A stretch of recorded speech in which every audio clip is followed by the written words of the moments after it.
जब मैंने movie first time देखी थी 2011 में, तो उस टाइम पे मुझे इस मूवी में सिर्फ एक ही चीज जो समझ में आई थी उस टाइम पे, है ना, एक्चुअली दो चीजें, एक तो dream within a dream, और दूसरा you have to have a kick to come out of it.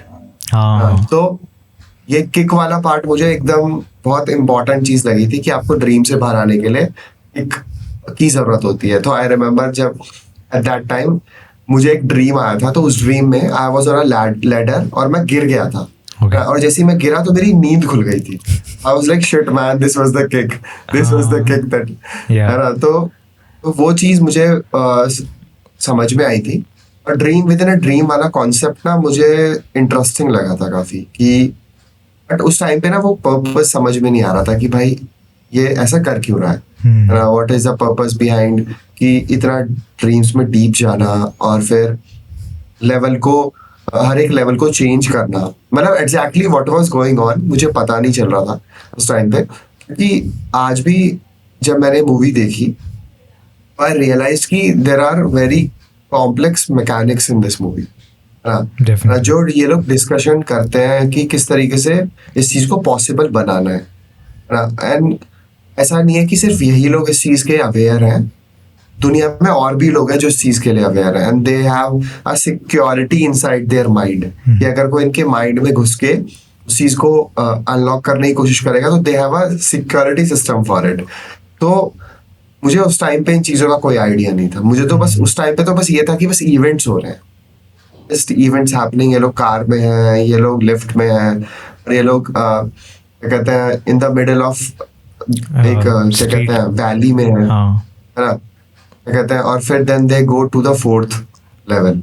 नहीं, 3 लेवल्स ही होता है बस। लास्ट में कॉब और एड्रियाना ये लोग 4th लेवल पे जाते हैं ना, क्या कहते हैं आइस वाला जो वैली है वो 3rd लेवल है। हाँ, वही 3rd लेवल लास्ट है।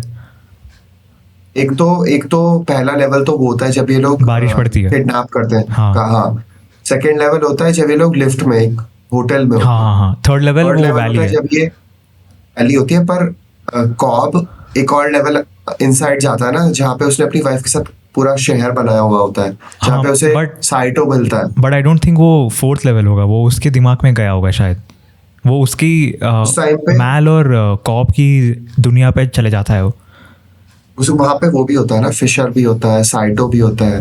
रिमेम्बर वहाँ पे साइटो होता है जो उसे मूवी के एकदम स्टार्टिंग में मिलता है। हाँ, या है ना, समझ रहा है। तो that in that manner I am saying it's 4th level, क्योंकि वहाँ पे एड्रियाना भी जाती है। कि अब मुझे नहीं पता कि ये लोग कॉब के सबकॉन्शियस में क्यों जाते हैं, मतलब वो चीज मुझे समझ में नहीं आई। बट वाज द पर्पस, है ना, कि कॉब के सबकॉन्शियस में जाना फिशर को जगाने के लिए, वो चीज मुझे ऑब्वियसली समझ में नहीं आई। बट फिल्म को थोड़ा इंटरेस्टिंग बनाने के लिए एक वो होता है ना कि जैसे आप फर्दर बढ़ रहे हो तो एक लेवल इंक्रीज हो रहा है ना, और डिफिकल्ट होती जा रही है चीजें। तो the boss fight is with Mal, तो फाइनल बॉस तो वही था। एग्जैक्टली। नहीं भाई, मैं टोटली एग्री करता हूँ, बिकॉज मैं भी जब फर्स्ट टाइम देखा ना मुझे कुछ समझ नहीं आया, because it was too complicated for me. ये मूवी उस टाइम पे काफ़ी साल पहले देखा था मैंने, एंड उस टाइम के लिए मुझे काफ़ी कॉम्प्लिकेटेड लगा। बट जैसे आज वापस से रिविजिट किया मैंने, तो मुझे थोड़ा सा समझ में आया कि भाई एग्जैक्टली करना क्या चाहते हैं लोग, जैसे कॉप क्या करना चाहता है मूवी में, एंड ओवरऑल मूवी सेटिंग क्या है, एंड ये मूवी क्या बताना चाहता है, तो थोड़ा समझ में आया।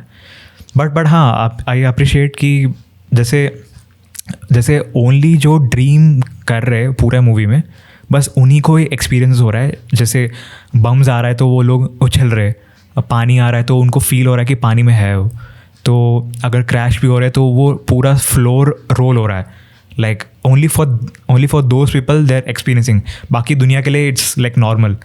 तो ये मुझे कूल लगा। एंड मुझे पता है बहुत साल तक है ना, मुझे लगा कि इंसेप्शन तो सब लोग अप्रिशिएट कर रहे हैं, बट मुझे ऐसा फील नहीं हो कि भाई ऐसा क्यों कर रहे हैं, बिकॉज मैंने इसको एक बार ही देखा था लास्ट टाइम, एंड मुझे समझ नहीं आया, तो आई वॉज नॉट कनेक्टिंग कि भाई क्यों इतना अप्रिशिएशन मिल रहा है। बट जैसे फिर से रिविजिट किया तो हर एक डिटेल मुझे बहुत साल के बाद देखा, तो नए पर्सपेक्शन से देखा मैं, नया पर्सपेक्टिव से देखा मैं, तो समझ में आया कि भाई क्यों इतना बढ़िया मूवी है। And and I would say भाई एक तो नोलन के मूवीज़ है ना भाई, देखने के लिए तुम्हें एक नया माइंडसेट चाहिए भाई, तुम ऐसे देख नहीं सकते हो भाई। और मैं कल इतना थका था मुझे लगा कि भाई हो नहीं पाएगा देखने के लिए, बट मैंने देख लिया और काफ़ी इंटरेस्टिंग था भाई। एंड मैंने एक चीज़ नोटिस किया कि नोलन के मूवीज़ में ना हमेशा एक पैटर्न रहता है, वो स्टार्टिंग के 10-15 मिनट है ना वो इतना ज़्यादा हाई कर देता है मूवी को, फिर डायरेक्टली वो फिर स्टार्ट करता है फ्रॉम स्टार्ट। क्योंकि ये मैंने नोटिस किया भाई, ये मैं कभी है ना कभी करना चाहता हूँ मैं अपने कंटेंट के लिए, अपने फिल्म्स के लिए। स्टार्टिंग के 10-15 मिनट तुम एस्टैब्लिश कर दो कि भाई एकदम खतरनाक fast cuts, fast shots, middle of the movie, then you start from the start. वो मुझे बहुत कूल लगता है। एंड जैसे हमने देखा इंटरस्टेलर में भी, टेनेट में भी एंड ओपनहाइमर में भी, तो इट्स वेरी गुड भाई, लाइक मुझे काफ़ी मज़ा आता है। हाँ मतलब his story starts with a point that is going to change the entire movie. हाँ, मिडल पॉइंट से स्टार्ट होता है।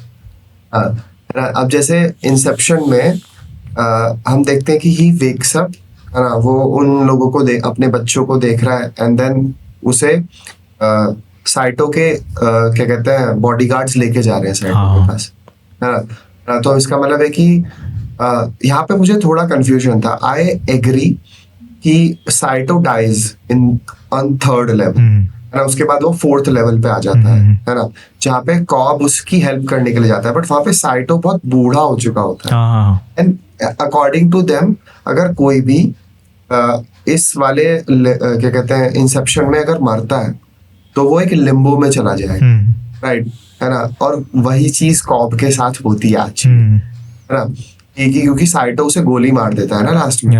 यू रिमेम्बर कि साइटो गन उठाता है ना, और उसके बाद जब कॉब की आंख खुलती है तो उसे लगता है कि सारी चीजें सॉल्व हो चुकी हैं, but that actually didn't happen. मुझे लगता है कि साइटो उस लिम्बो में फंस चुका था ना, because he couldn't get out, that's why he killed Cobb. मैं बाहर नहीं आ सकता क्योंकि he spent a lot of years there. अभी तो वो बूढ़ा हो गया, उसका यही रहता है ना कि let's become young again, let's go back. तो वो चीज एक पार्ट थी, वो अभी भी आई एम कंफ्यूज्ड कि whether what happened in that area, कि या तो साइटो। आई थिंक ये प्रॉपर डाइसेक्ट करना पड़ेगा मूवी देख कर, कि क्योंकि है ना इसमें बहुत सारा लेयर्स है भाई। एक तो पता है सबसे कॉम्प्लिकेटेड लेयर यही है कि एक लीनियर पैटर्न को non linear banana, and non linear में भी नॉन लीनियर बनाना, लाइक बहुत कॉम्प्लिकेटेड है भाई। क्योंकि जब वो बोलता है ना कॉब कि हम सपने में सपने करने वाले, और उसमें 1 2 3 लेवल्स है, तो भाई वो भाई कैसे सोचा होगा भाई लोगों ने कि will make something like this, कि जिसमें ड्रीम में ड्रीम होगा एंड उसमें लेवल्स होंगे, एंड उसमें हर कैरेक्टर का अलग पर्सपेक्टिव होगा, and people can transfer there imagination in one dream simultaneously from other people, जैसे जैसे ट्रैवल होते रहेगा। जैसे वो एक मुझे सबसे बढ़िया सीन लगा, वो लेवल 1 में जब किडनैपिंग सीन आता है तो बंदा ना राइफल से शूट करते रहता है अपने स्नाइपर से। वो बोलता है भाई ड्रीम में भी तू यही छोटा सोच रहा है। वो I remember even 3rd level पे जब वो आता है ना, क्या कहते हैं काफी सारा स्नो गिरता है, कहते हैं तो वो फिशर कहता है ना कि you guys couldn't even think about a beach, है ना, तुम्हें यही आना था क्या? तो वो भी मुझे फनी चीज लगी थी, है ना। तो मतलब वही था कि बहुत सारे मतलब लीनियर सिर्फ एक चीज है कि they are dreams within a dreams, that is the only linear thing. But वो क्या कहते हैं वो लीनियरिटी ब्रेक होती है जब उसमें अदर और लोगों की सबकॉन्शियस ऐड ऑन होती चली जाती है।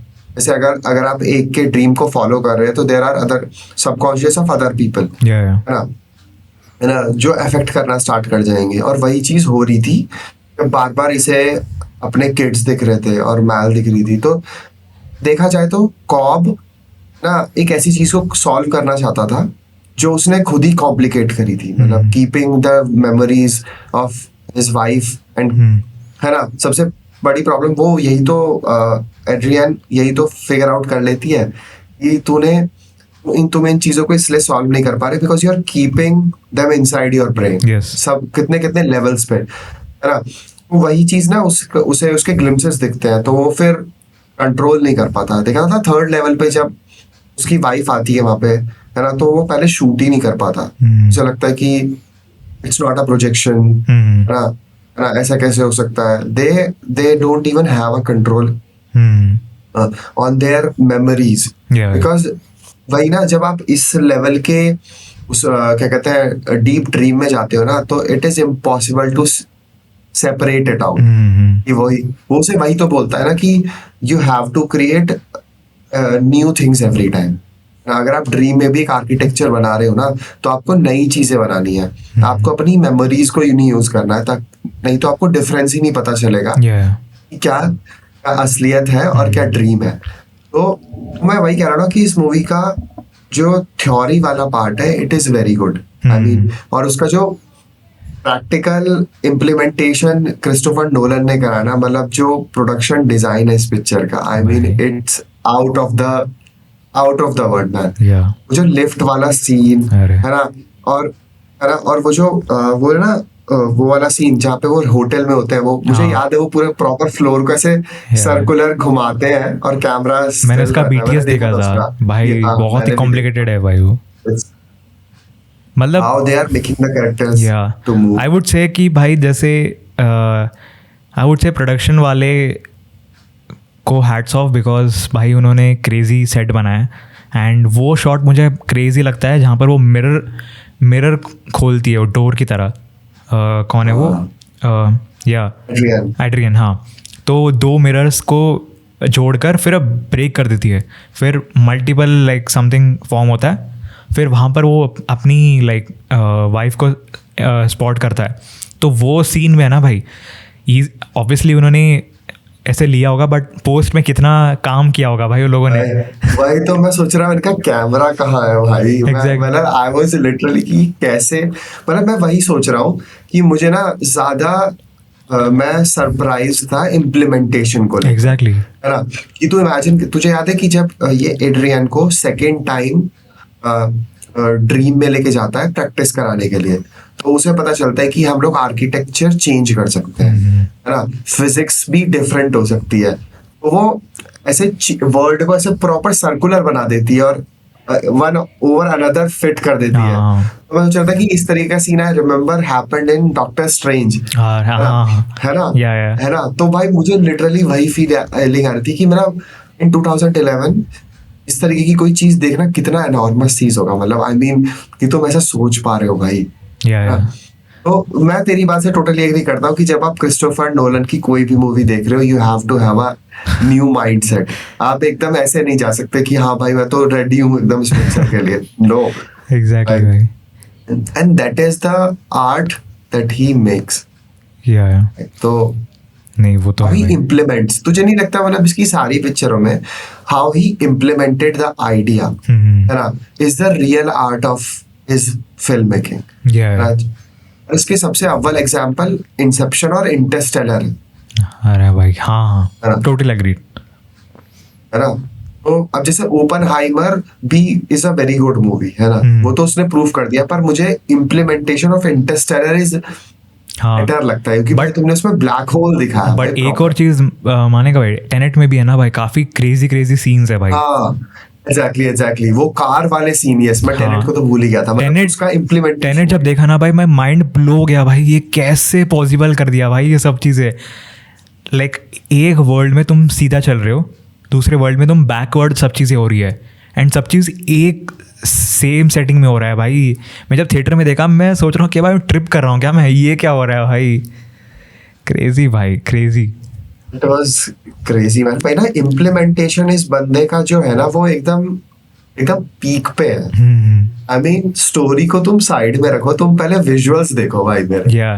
बट पता है एक चीज़ मैं थोड़ा सा अभी हमेशा रहेगा कि यार ये इंसेप्शन मूवी है ना, instead of shooting in cinema scope वो IMAX में बनाते तो बढ़िया होता भाई, या तो एटलीस्ट कुछ सीन्स IMAX में बनाते तो बढ़िया होता भाई। बिकॉज ये पोटेंशियल मूवी था भाई IMAX के लिए। इमेजिन वो शॉट्स जहाँ पर वो पूरा फ्लोर मूव हो रहा है, वो सारे शॉट्स IMAX में होता तो भाई क्या क्रेजी होता भाई। वो लुक एंड फील लेवल, हाँ, वो फोर्थ लेवल जहाँ पे वो बिल्डिंग्स ब्रेक हो रही हैं, दे आर ड्रॉपिंग डाउन, या है ना। तो वो पानी का सीन, पूरे बीच का सीन, मतलब यू कैन इमेजिन कि जब तुम इसे अनॉर्मस स्क्रीन पे देखोगे तो you will be like what is this man. Exactly क्योंकि नोलन के मूवीज़ देखते होता तो हमेशा एक दिमाग में आ जाता है कि भाई IMAX तो होगा ही होगा, बट पता नहीं it might be their vision कि उनको क्यों IMAX में नहीं करना है, बिकॉज इससे पहले भी उन्होंने बनाया था, इंटरस्टेलर बनाया था तो वो भी IMAX में बनाया था, बट आई वाज लाइक यार अगर ये अप्रोच अगर लिया जाता तो और बढ़िया होता। इमेजिन वो बिल्डिंग, वो टर्निंग वाला शॉट सारा IMAX में होता, एंड वो मिरर शॉट्स IMAX में होता, एंड या वो फ्लोर रोलिंग वाला शॉट्स IMAX में होता। ये 2008 में जब डार्क नाइट आई थी तो उसके भी शॉट्स आईमैक्स में थे, हाँ मेजॉरिटी शॉट्स, यस, है ना। तो इंसेप्शन के भी होते तो आई वुड बी लाइक, मुझे लगता है क्या कहते हैं लियोनार्डो डी कैप्रियो ने ज्यादा बजट ले लिया। अरे नहीं भाई, उस टाइम पे नोलन ने प्रूव कर दिया था भाई कि मतलब मैं बना सकता हूँ, but no it's just a joke, but हाँ आईमैक्स में होना चाहिए था, आई एग्री। बट वही है, अगर एक चीज हो जाता तो बढ़िया होता। दोबारा आईमैक्स में they can not release, they can't, because ऐसा फॉर्मेट ही नहीं, उन्हें शूट ही नहीं किया उन्होंने। तो ज़्यादातर क्या करेंगे, अगर एक्सपैंड करेंगे तो भी काफ़ी डिटेल्स हट जाएगा।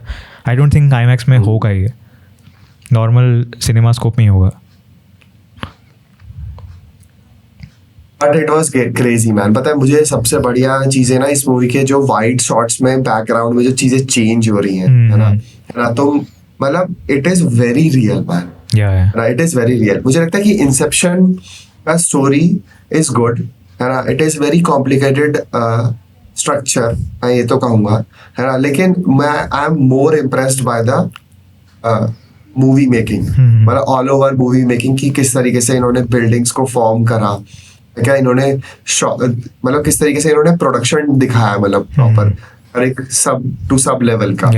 तो वो चीज मुझे बहुत बढ़िया लगी। और इस मूवी की कास्ट तो बहुत ही बढ़िया थी। I mean Tom Hardy, Leonardo D Caprio, मतलब व्हाट दीज आर लाइक, और अपने ओपनहाइमर भाई साहब भाई, तो और किलियन मर्फी को हम कैसे भूल सकते हैं भाई, मतलब आई गेस आर्थर भी पुराने मूवीज में उनके साथ काम करे होंगे शायद। आर्थर को मैंने उसमें देखा है ना, क्या कहते हैं, मेमेंटो में शायद, जोसेफ गॉर्डन है ना इसका नाम, सॉरी बैटमैन राइजेस में थे पहले। हाँ राइजेस में देखा था मैंने इसको, जैंगो अनचेन्ड में भी थे। और मैरियन जो है, मैरियन भी तो राइजेस में थी। मैंने देखा नहीं हो। डार्क नाइट राइजेस नहीं देखी तूने? अच्छा राइजेस, हाँ, मुझे लगा राइजेस मूवी का नाम है। और माइकल केन, अरे जो वो बनते हैं, माइकल केन तो परमानेंट है भाई। नोलन मूवी बनेगा तो ये तो डिफॉल्ट में आ जाएंगे भाई। इनका होता है हमेशा सब्सिडी टाइप कि अगर ये बनेगा तो ये इनको लेना है। बट वही है भाई, अगर स्टोरी के बारे में बात करें ना भाई, मुझे कॉन्सेप्ट अच्छा लगा कि just to know the difference कि उन्होंने एक टॉप बनाया जिस पे रोल करते, देन अगर गिर जाता है दैट मीन्स इट्स रियल।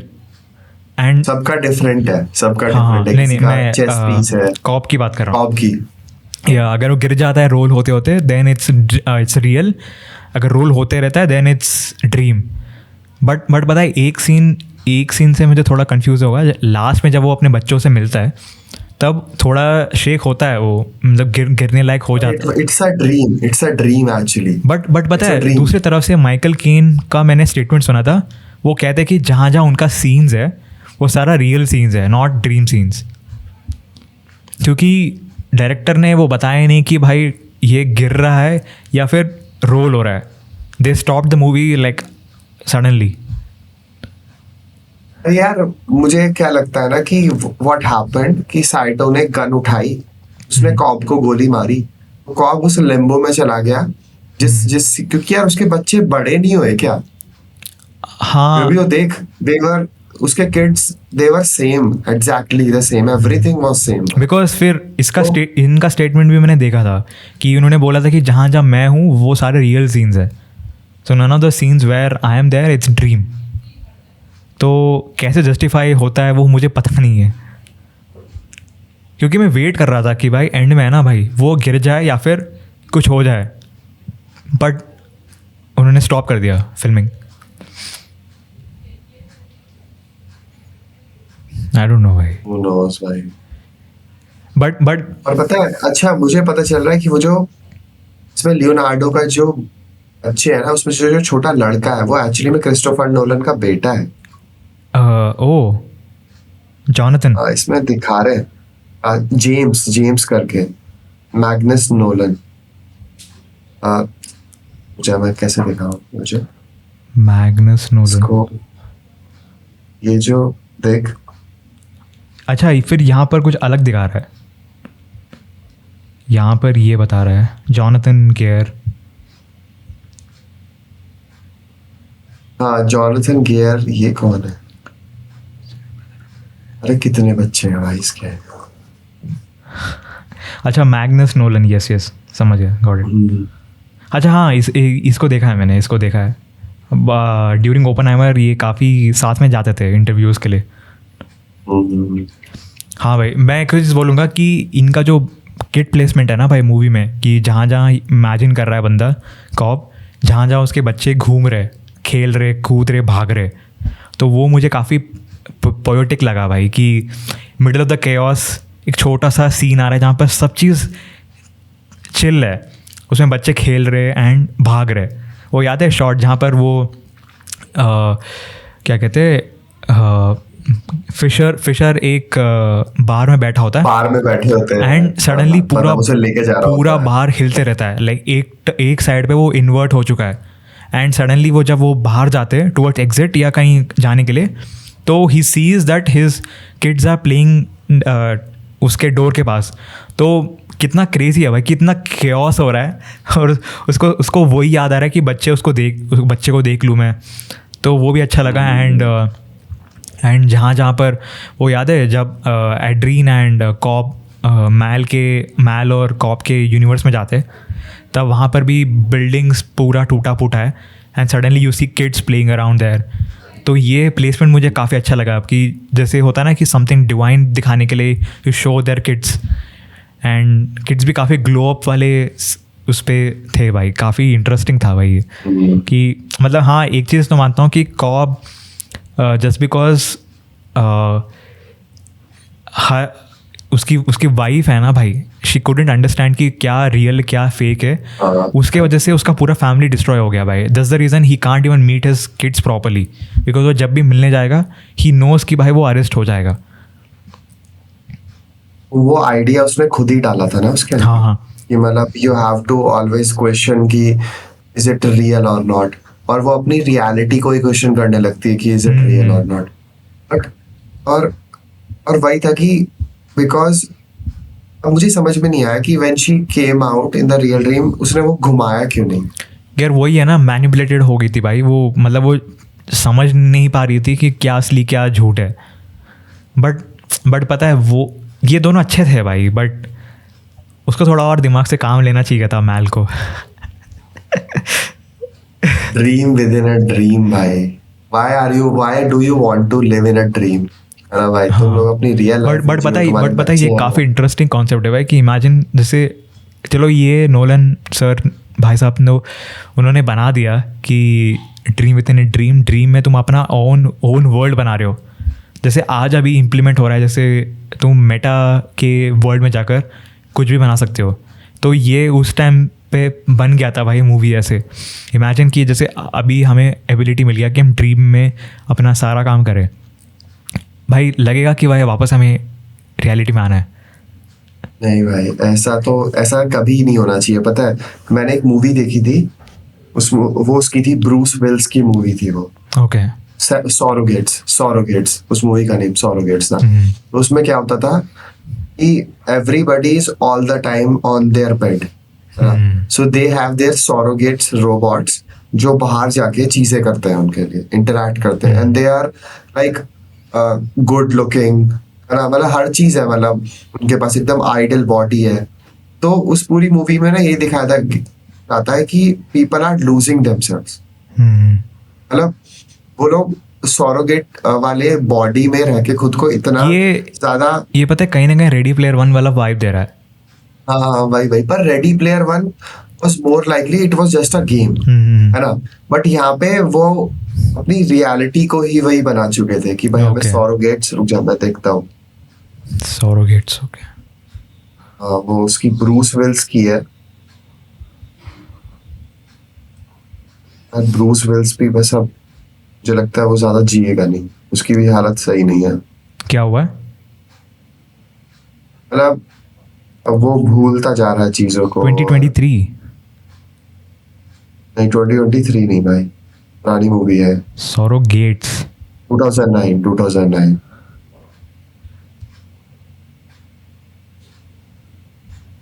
पता नहीं, यहाँ तो नहीं आ रहा है। This is the- surrogates? हाँ, हाँ सरोगेट्स में वही सरोगेट्स। अरे ये पोस्टर देख के इंसेप्शन की याद आती है। पोस्टर काफ़ी सिमिलर है। सरोगेट्स, हाँ। ये मूवी ऑल राइट है। It's just the point is कि वो फिर उसी तरीके से, तो इस मूवी में वही होता है कि लास्ट में they destroy all the surrogates भाई, all the surrogates robot, so that people can live how they are भाई। ओके। तो मुझे जिसके पास पैसा है तो they don't want to improve themselves, वो बस ऐसा सरोगेट खरीद रहे हैं जो उन्हें आउटर वर्ल्ड में गुड लुकिंग दिखाए। तो ऐसा होता था कि they get connected to it, so they will feel कि क्या कहते हैं, कैसा जो भी उनका सरोगेट साइबॉर्ग फील कर रहा है। बट अगर देखा जाए ना भाई, अगर ये इट्स ए गुड थिंग, मतलब ज़्यादातर तुम यूज़ ना करो, मतलब एडिक्ट ना हो जाओ, तुम रियलिटी में भी आ जाओ। बट इमेजिन कि तुम्हारे पास एक पूरा वर्ल्ड है where you are the incharge कि तुम्हें कैसे बनाना है, तुम क्या क्या बना सकते हो, मतलब जो भी इमेजिन करना है। It's a good thing, Yeah. But you should not make it your reality भाई। मतलब ऐसा नहीं होना चाहिए ना कि आपको उसके अलावा और कुछ दिखाई ना दे। हाँ नहीं, मैं ऐसे नहीं कह रहा हूँ। मैं कह रहा हूँ कि इमेजिन अगर ऐसा होता तो कितना सही होता कि तुम्हें जो करना था तुम उस वर्ल्ड में कर सकते थे। जैसे जस्ट लाइक गेम, अपना पूरा प्रोग्रेस करके तुम सॉर्ट करके वापस आ जाओ। तो काफ़ी इंटरेस्टिंग है भाई। एंड वहाँ पर तुम्हारा कोई वो नहीं है, लिमिट्स नहीं है कि तुम्हें रिसोर्सेज तुम्हारे पास कम नहीं पड़ेगा, तुम्हें जो चाहिए सब आ जाएगा। You can make best products, best outputs. काफ़ी इंटरेस्टिंग होगा भाई ये। बट वही है कि यू कांट। हाँ, मुझे कभी ऐसे ड्रीम में रियलाइज हुआ है कि this is your dream and I can do anything? नहीं ऐसा तो नहीं है भाई। मैं ड्रीम में हमेशा है ना, ऐसा हो गया कि या तो आई वेकअप, या तो मेरा ड्रीम है ना भाई, कैसा होता है कि काफ़ी अच्छा कभी अगर अच्छा टाइम चल रहा है, जैसे चीज़ें आसपास अच्छी हो रही है, तो काफ़ी सही ड्रीम्स आता है। बट कभी कभी ऐसा ड्रीम्स आता है कि जहाँ पर मैं सीढ़ी से गिर जा रहा हूँ एंड चलते चलते किसी गाड़ी से गिर गया, देन आई वेकअप। बट वो ये कि वेकअप होने के बाद है ना भाई, it takes me time to get back to sleep, because वो लगता है कि भाई ये असली था सारा। बट जैसे सुबह हो जाता है फिर भूल जाता हूँ मैं। बट यार मेरे तो ड्रीम्स का काफी खतरनाक एक्सपीरियंस रहा है। बट हाँ, मुझे एक चीज मैं बताऊंगा कि एक बार मुझे रियलाइज हुआ था कि मैं तो मेरे ड्रीम में हूँ, आई कैन डू एनीथिंग। तो मैं ऐसे रुका, फिर मैंने सोचा कि let's change to super Saiyan, क्योंकि उस टाइम पे मैं ड्रैगन बॉल जी देखता था। ये सब होता है। तो मैंने कहा भाई, हाँ मैंने कहा ये बहुत पहले की बात है। तो उस टाइम पे जब मुझे रियलाइज हुआ कि यार मैं भाग क्यों रहा हूँ, ये तो मेरा ड्रीम है, मैं तो कुछ भी कर सकता हूँ। ये कैसे समझ में आता है कि ड्रीम में हूँ मैं, मतलब कैसे समझ में आता है? आई डोंट नो, उस टाइम पे कॉन्शियसली, मतलब उस टाइम पे मुझे पता चला एकदम से, मैं भाग रहा हूँ, मैंने कहा दिस इज अ ड्रीम है ना, यहाँ पे तो मैं कुछ भी कर सकता हूँ। तो I was like let's just do it. मुझे टू बी ऑनेस्ट, लाइक मुझे ऐसा पता नहीं चला कि मैं ड्रीम में हूँ। बट जब भी ऐसा कोई ड्रीम आता है ना भाई, ऐसा लगता है कि भाई ये असली है। और जब नींद उड़ जाता है फिर लगता है कि भाई हाँ ये ड्रीम ही है बस। बिकॉज ड्रीम में भी काफ़ी मैंने ऐसे चीज़ें देखा है कि भाई सब चीज़ एकदम परफेक्ट हो रहा है एंड सब एकदम रंगील टाइप का माहौल है। तो but there is a theory कि मतलब आप जो ड्रीम्स देखते हो ना, वो मेमोरीज आपकी कभी थी नहीं, तो आपको वो दिखाई कैसे दे रही है ना। मतलब जो भी ड्रीम आपने देखे उसमें आप नई नई चीजें देख रहे हो, एक्सप्लोर कर रहे हो, है ना, तो वो आपकी मेमोरीज कैसे बनी? How can you think about it जब आपने वो कभी एक्सपीरियंस ही नहीं करा? तो ये थ्योरी है कि there are parallel you, है ना, मतलब there are parallel versions of you in the another universe who are connected through subconscious, है ना. Okay. तो जब भी आप ड्रीम में होते हो और जो भी आप ड्रीम देख रहे होते हो, they are the memories of those guys. तो हमारे मेमोरीज कोई और जी रहा है. हाँ, मतलब जी नहीं रहा, मतलब इमेजिन सोच रहा है. When you guys are sleep, सारे यूनिवर्स में जब भी आप लोग सो रहे हो, है ना, उस टाइम पे जब भी ड्रीम हिट हो रहा है तो सबके सबकॉन्शियस कनेक्ट हो जाते हैं. Okay. मतलब ये एक थ्योरी है, I am not saying it's right, है ना. और जो भी आप चीजें देख रहे हो, they were experienced by other version of yourself. Okay. पता है मेरे साथ कभी कभी ऐसा होता है कि जब मैं कुछ चीज़ें सोचता हूँ या कुछ चीज़ें दिमाग में आ जाता है, वो चीज़ें है ना भाई, नियर फ्यूचर वो होता है मेरे साथ. जैसे अभी मैं कोई नया लोकेशन में गया हूँ जहाँ पर मैं कभी नहीं गया लाइफ में. वो जाने से पहले है ना, मुझे एक थॉट आ जाता है या फिर कुछ एक थॉट प्रोसेस में आ जाता है कि इस दिन मैं ये करने वाला हूँ मैं, और ये सब चीज़ें होने वाला है. एंड जब भी फ्यूचर में, जब भी मतलब हफ्ते 2 हफ्ते महीने 1 साल के बाद जब भी ये पॉसिबल होता है करने के लिए, तब आई वाज लाइक कि ये चीज़ मैं पहले देख चुका हूँ और ये एग्जैक्टली चीज़ें हो रही है उस दिन. तो आई स्टिल डोंट नो कि कैसे होता है, बट मज़ा आता है. जैसे डेजा वू होता है ना, यू फील, कल मेरे साथ भी हो रहा था डेजा वू, बट मैंने ज्यादा सोचा नहीं था उस बारे में. ऐसे एक बार क्या हुआ था कि मैं जब 4th स्टैंडर्ड में था तो मुझे एक ड्रीम आया था. तो उस ड्रीम में ना मैं अपने स्कूल के मेन गेट के जस्ट बाहर खड़ा हुआ हूँ ना, और मैं देख रहा हूँ कि क्या कहते हैं, एक व्हीकल पे एक लड़की जा रही है, उसके यहाँ पे चोट लगी हुई है. Okay. ना, तो फिर मेरा ड्रीम कंप्लीट हो गया, है ना. व्हीकल मतलब एक बाइक पे एक लड़की जा रही है, उसके यहाँ पे चोट लगी हुई है. मैं उठा, सुबह उठा मैं, है ना, मैं स्कूल गया, मैं उसी जगह पे खड़ा हूँ, एग्जैक्टली मेन गेट पे उसी जगह पे खड़ा हूँ, और मैंने साइड में देखा, वही लड़की जा रही थी, उसके यहाँ चोट लगी हुई. And it was crazy dude. I went, मतलब मैं उस टाइम पे छोटा था भाई, है ना, और मतलब मैं उस चीज को देख के ना बहुत ही ज्यादा, मतलब there was no feeling was existing in me कि ये कैसे हो गया भाई, उसके वहीं कैसे चोट लगी हुई है. ये तो होता है भाई, मेरे साथ भी काफ़ी बार होता है. मैं कभी कभी ऐसे लोगों को देख लेता हूँ कि मतलब ऐसे ऐसे लोग होते, एंड वो एग्जैक्ट सेम लोग हैं ना भाई, उस टाइम पे मुझे मिल जाते हैं भाई. आई डोंट नो कैसे, same location, same setting, same climate भी भाई. जैसे धूप पड़ रहा है तो धूप ही पड़ेगा, आसमान क्लियर है तो आसमान क्लियर रहेगा. इतना डिटेल चीज़ें भाई दिख जाती है, एंड एग्जैक्टली सेम टाइम में चीज़ें होती है. ऐसा लगता है कि भाई तुम पहले देख चुके हैं मूवी को, एंड वापस से अभी रिप्ले हो रहा है मूवी, और तुम बस उसमें कैरेक्टर बन के खड़े हो बस. आई स्टिल लाइक सरप्राइज होता है मुझे कि भाई कैसे पॉसिबल हो गया, बट काफ़ी इंटरेस्टिंग लगता है भाई मुझे कभी कभी. भाई हम भी इस ड्रीम से फिर उठ जाएंगे. चलो भाई उठ जाते हैं भाई. काफी देर हो गई है इस ड्रीम में, हम भी उठ जाते हैं. उठ जाते हैं भाई.